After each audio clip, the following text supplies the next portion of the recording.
শেখ হাসিনার পতন ঘটানো অভ্যুত্থানের পর বাংলাদেশের প্রথম জাতীয় সংসদ নির্বাচন গভীরভাবে পর্যবেক্ষণ করছে ভারত। দেশটির স্থানীয় গণমাধ্যম এনডিটিভি বলছে, আঞ্চলিক ভূরাজনীতির পালাবদল ঘটানো এই নির্বাচন দক্ষিণ এশিয়ার ভারসাম্যে পরিবর্তন আনতে পারে।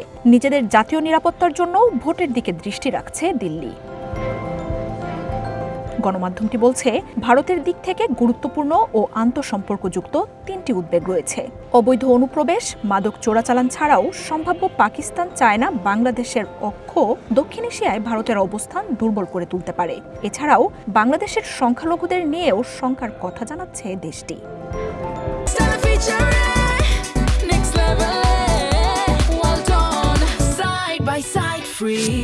শেখ হাসিনার সময়ে ঢাকা দিল্লির সুসম্পর্ক থাকলেও জুলাই অভ্যুত্থানের পর তা ক্ষণে ক্ষণে অবনতি দেখছে।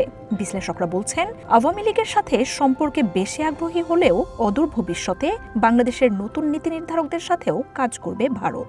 বিএনপি বা জামায়াত সরকার গঠন নিয়ে নানা হিসেব নিকেশ চলছে মোদি প্রশাসনে, যার মধ্যে প্রাধান্য পাচ্ছে ঢাকার সাথে ইসলামাবাদ বেইজিং সম্পর্কের সম্ভাব্য সমীকরণও। এবছরের দুই সীমান্ত রাজ্য আসাম ও পশ্চিমবঙ্গের বিধানসভা নির্বাচনেও বাংলাদেশ ইস্যু ব্যাপক প্রভাব ফেলবে বলে ধারণা কেন্দ্রীয় সরকারের। এছাড়াও বার্ষিক $14 বিলিয়ন দ্বিপাক্ষিক বাণিজ্যে ঢাকায় অবন্ধুসুলভ সরকার দেশটির রপ্তানি স্বার্থকে ব্যাহত করতে পারে, এমন শঙ্কাও জানাচ্ছেন বিশ্লেষকরা। বাংলাদেশের নির্বাচনে দৃষ্টি রয়েছে পাকিস্তানেরও। 2024 সালের অগাস্টের পর থেকে ঢাকার সাথে দেশটির সম্পর্ক নতুন উচ্চতায় পৌঁছে গেছে। দুই দেশের মধ্যে সরাসরি বাণিজ্য, ফ্লাইট চলাচল, কূটনৈতিক যোগাযোগ বেড়েছে। চলছে প্রতিরক্ষা চুক্তির আলোচনাও। ভারতের প্রভাব সীমিত রেখে ঢাকার সাথে চলমান সম্পর্ক অব্যাহত রাখতে আগ্রহী শেহবাজ শরীফ দৃষ্টি রাখছেন নির্বাচনে।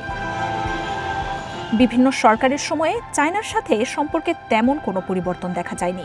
ঋণের জালে না জড়িয়ে হিসেবে সম্পর্ক অব্যাহত রাখার প্রবণতাই ছিল লক্ষণীয়। অন্তর্বর্তী সরকারের ক্ষমতা নেয়ার পর বাংলাদেশের প্রধান রাজনৈতিক দলগুলোর সাথে চায়নার প্রতিনিধিরা সাক্ষাৎ করেছেন।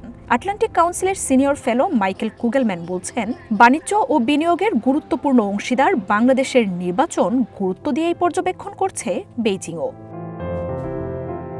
মার্জিয়া উপমা, ওয়ান ইন্টারন্যাশনাল ডেস্ক।